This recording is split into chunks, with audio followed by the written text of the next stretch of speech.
প্রথমেই গভীর শ্রদ্ধায় স্মরণ করছি শহীদ রাষ্ট্রপতি জিয়াউর রহমান ও আপসহীন দেশনেত্রী বেগম খালেদা জিয়াকে। আজ আমরা যখন দেশের চিকিৎসা ব্যবস্থার কয়েকজন মহিরুহের সাথে আলোচনা করছি, তখনই হয়তো সারা দেশে প্রত্যন্ত অঞ্চলে অনেক মানুষ ক্রিটিক্যাল কেয়ার ফেসিলিটি বা নিবিড় পরিচর্যা কেন্দ্র না থাকার জন্য বিনা চিকিৎসায় কাতরাচ্ছেন, মৃত্যুবরণ করছেন।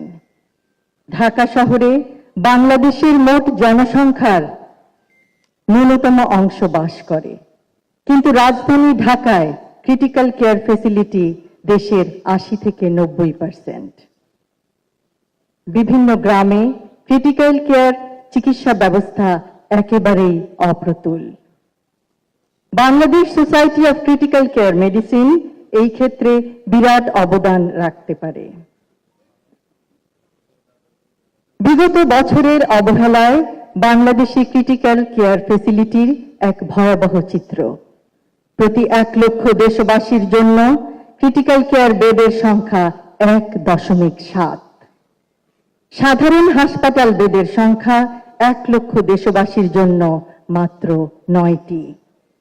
৬৪ জেলার মধ্যে ৩৮টি জেলায় স্থানীয় হাসপাতালে কোনো ক্রিটিক্যাল কেয়ার বা নিবিড় পরিচর্যা কেন্দ্র নেই।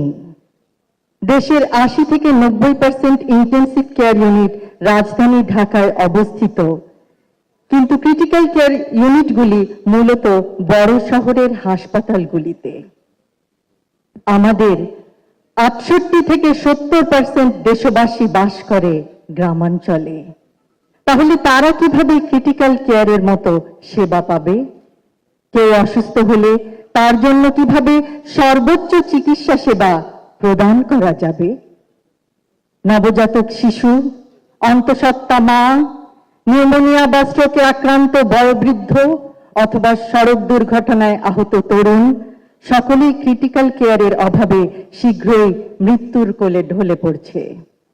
কিন্তু নিঃসন্দেহে পরিস্থিতির পরিবর্তন সম্ভব। আমরা সংকল্প গ্রহণ করলে আর কোনো দেশবাসী তার গুরুতর শারীরিক অবস্থার সময় বিনা চিকিৎসায় মৃত্যুবরণ করবে না। সকলে একসাথে কাজ করার মাধ্যমে, সুষ্ঠু পরিকল্পনা বাস্তবায়নের মাধ্যমে ক্রিটিক্যাল কেয়ার ইউনিটের সংখ্যা বাড়ানো সম্ভব। ক্রিটিক্যাল কেয়ার ইউনিট কম থাকায় কিছু ক্ষেত্রে চিকিৎসকবৃন্দ নিরুপায় হয়ে পড়েন। উপরন্তু দেশে স্পেশালিস্ট ইন্টেনসিভিস্টের সংখ্যা কম। অ্যানেস্থেটিস্ট, কার্ডিওলজিস্ট, নিউরোলজিস্ট অনেক ক্ষেত্রে ক্রিটিক্যাল কেয়ারের দায়িত্বে থাকেন।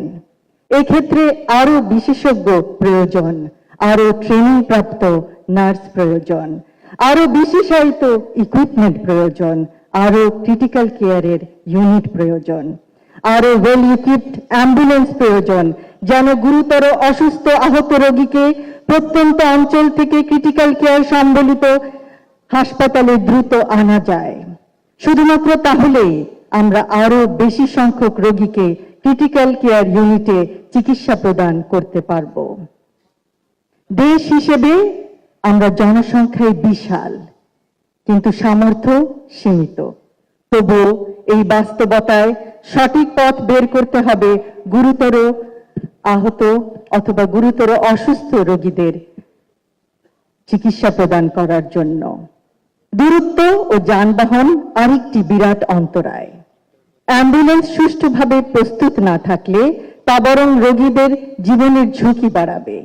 প্রত্যন্ত গ্রামাঞ্চলে ক্রিটিক্যাল কেয়ার প্রদান করতে না পারলেও অন্তত প্রপারলি ইকুইপড অ্যাম্বুলেন্স দ্বারা রোগীদের সদর হাসপাতালে আনা যায়। সদর হাসপাতালগুলিতে ক্রিটিক্যাল কেয়ার ইউনিট নিশ্চিত করা হলে নিশ্চয়ই পরিস্থিতির উন্নতি সম্ভব।